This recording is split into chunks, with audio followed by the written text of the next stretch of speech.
ఉపమన్యువు పాల కోసం ఏడ్చాడు తల్లి దగ్గరికి వెళ్ళి. పాపం ఆవిడ మహాపేదరాలు, పిల్లలందరూ ఆవు పాలు తాగుతున్నారు, నువ్వు పేదవాడివి, నీకు తండ్రి లేడు, నీకు పాలు ఎక్కడివిరా అన్నారు. తల్లిని వెళ్ళి అడిగాడు, అమ్మా నాకు పాలు ఉండవా అమ్మా అని అడిగాడు. ఎక్కడి నుంచి తెస్తుంది పిచ్చి తల్లి? ఆవిడ పాలు లేవు అని చెప్పలేక బియ్యపు పిండి నీళ్లలో కలిపి ఇచ్చింది తాగరా అని. పిల్లవాడు తెలియక నీళ్లు పట్టుకుని పరిగెత్తుకుంటూ మిత్రుల దగ్గరికి వెళ్ళాడు.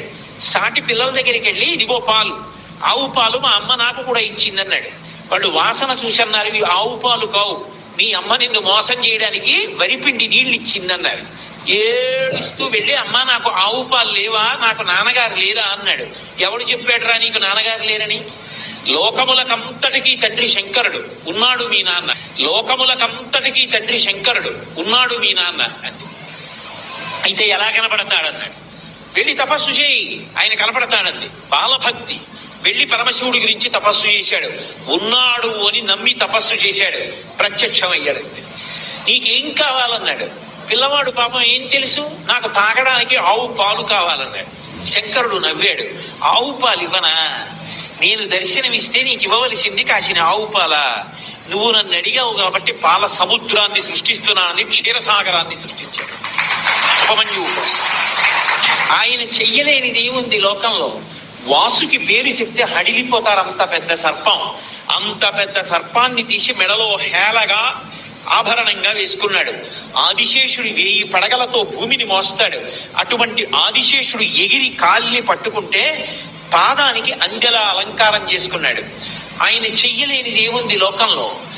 హాలాహలాన్ని చూసి అందరూ భయపడిపోతుంటే ఆయన దగ్గరికి వెళ్ళి బ్రతిమాలేరు.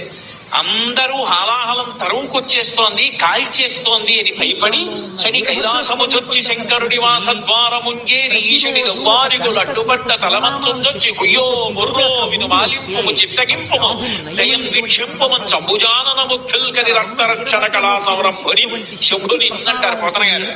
వెళ్ళి కైలాసానికి, శంకరా నువ్వు తప్ప మమ్మల్ని ఎవరు కాపాడుతారు, స్వామి రక్షించన్నారు అనేటప్పటికి బయటికి వచ్చి, పరహితము చేయునెవ్వడు పరమహితుండగును భూత పంచకమునకున్ పరహితమే పరమధర్మము పరహితునకు నిదురు లేదు పర్వేందుముఖి అంటూ హాలాహలాన్ని దేవతల కోసం పుచ్చుకున్నాడు. ఆయన చెయ్యలేనిది ఏమిటి? ఆయన నాకు ఇది కావాలని ఇప్పుడు అడగడం. భక్తి ఉన్నదా కురిసిపోతాడు. ఆయనకి కావలసింది ఆ భక్తి ఒక్కటే. ఆయన అందరికీ అన్ని ఇవ్వగలడు, ఆయనకి మనమేమిస్తాం? ఆయన సృష్టిలో వచ్చిన వాళ్ళం మనం. నా గుండెకాయని పెట్టుకున్నానా, నా కాలేయని పెట్టుకున్నానా, నా ఊపిరితిత్తుల్ని తెచ్చుకున్నానా, నాలో ఉన్న ఎముకలు నేను పెట్టుకున్నానా? ఇందులో చర్మము, రక్తము, మాంసము, కొవ్వు, అస్థి, శుక్ల, మేధ అనబడేటటువంటి 7 పదార్థాలు ఉన్నాయి. ఈ 7 పదార్థాలు నేను సృష్టించానా? ఈ కళ్ళకి వెలుగు నేను పెట్టుకున్నానా? ఈ ముక్కుతో గాలి తీసే శక్తి నాకుందా?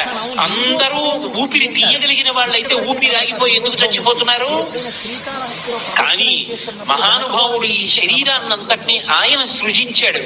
ఒక చెట్టు పంట పండాలి అంటే మామిడి చెట్టుకి ఎవరు చెప్పారు వసంత ఋతువు వచ్చింది కాయలు కాయి పువ్వులు పుయ్యని? కోయిలకు ఎవరు చెప్పారు వసంత ఋతువు వచ్చింది పాట పాడమని? ఎవరు చెప్పారు పక్కనే ఉన్నటువంటి వేప చెట్టుని నువ్వు ఉగాది వచ్చేటప్పటికి పువ్వు పుయ్యాలని?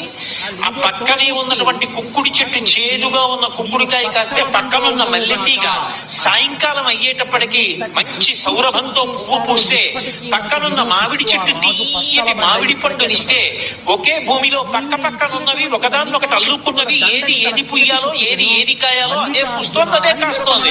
ఎవరి శాసనానికి? అది శంకరుడు అంటే. అటువంటి మహానుభావుడి యొక్క ఆజ్ఞకి లోబడి లోకంలో అగ్నిహోత్రుడంతటి వాడు ప్రతి ఇంటిలో పాచకుడిగా ఉన్నాడు. అగ్నిహోత్రుడు ఇంత వెలిగితే చాలు, ఆయన తలుచుకున్నాడా దగ్ధం చేసి పారేస్తాడు. ఒకనకొకప్పుడు నేను ఉద్యోగంలో కొత్తగా చేరినటువంటి రోజులు 1980-81 ప్రాంతంలో ఒకసారి మంచి మే నెలలో నేను శ్రీశైలం దర్శనానికి వచ్చాను. దర్శనం చేసుకుని కొంత దూరం దిగేటప్పటికి బస్సు డ్రైవరు చాలా భయపడిపోయాడు. దావానలం అంటేసుకుందండి, మనకి తెలియలేదు, ఇది కార్చిచ్చు అంటారు. అంటే ఎటువైపు నుంచి ఎటువైపుకి వస్తుందో చెప్పలేము. చీకటి పడుతోంది అప్పుడప్పుడే, ఎటు చూసినా అగ్నిహోత్రమే. అది కూడా దూకుతూ వెళ్ళట్టుకుంటుంది.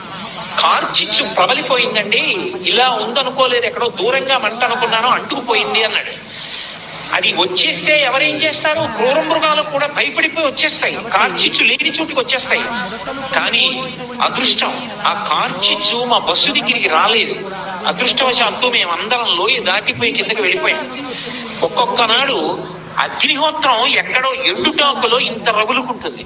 రగులుకున్న అగ్నిహోత్రం అడవినంతటినీ కాల్చేస్తుంది. కానీ అదే అగ్ని మన ఇంటిలో వెలిగిస్తే మనకి వంట చేసి పెడుతున్నాడు ఆయన కర్మ. ఆయన కర్మ కాలి కాదు, ఎవరి కోసం చేస్తున్నాడో తెలుసా?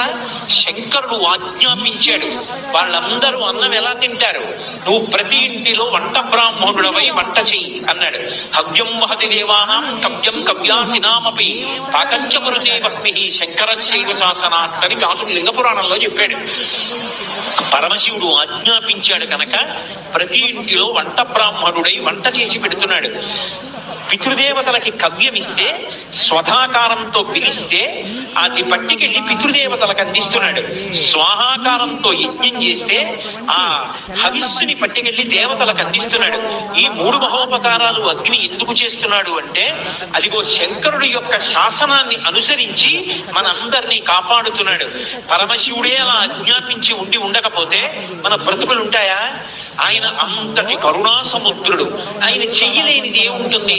ఆయన చేష్టితములు చాలా ఆశ్చర్యకరంగా ఉంటాయి.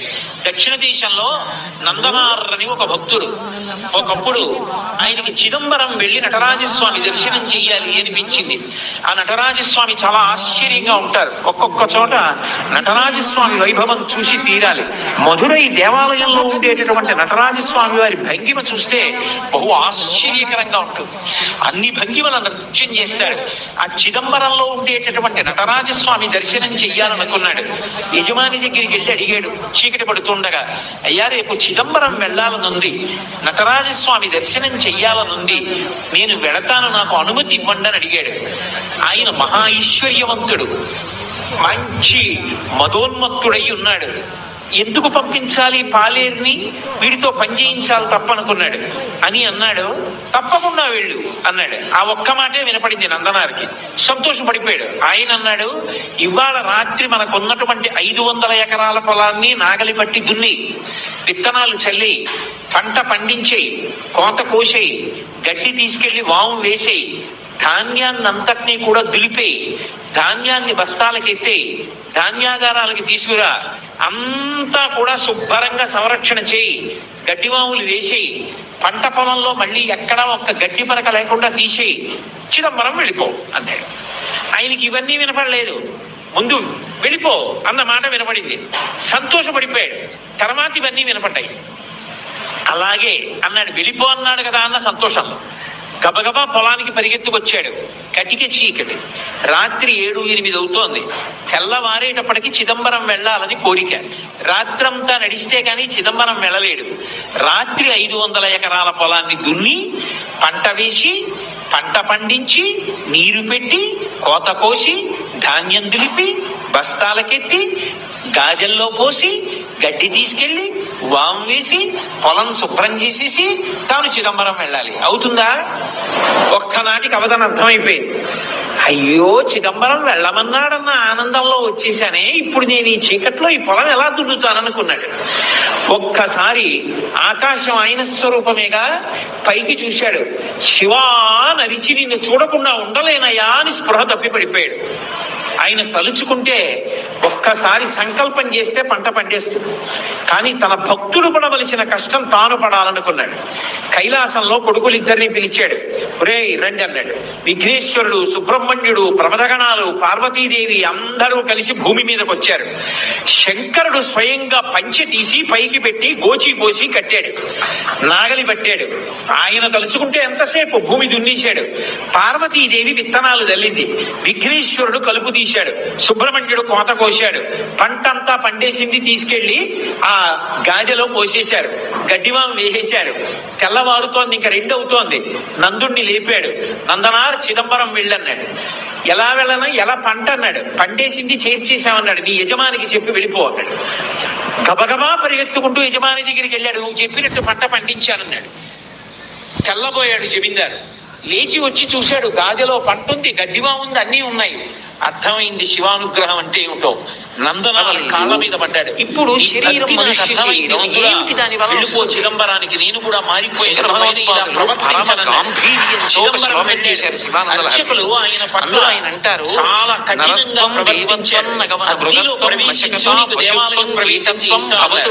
అగ్నిహోత్రాన్ని రగలిస్తే శివుడికి నమస్కారం చేసి అగ్నిహోత్రం పుష్పాలయ్యి ఆయన మెడలో పడి శంకరుడి దగ్గరికి వెళ్ళి నటరాజస్వామిని చూస్తూ ఆనందపడిపోయాడు.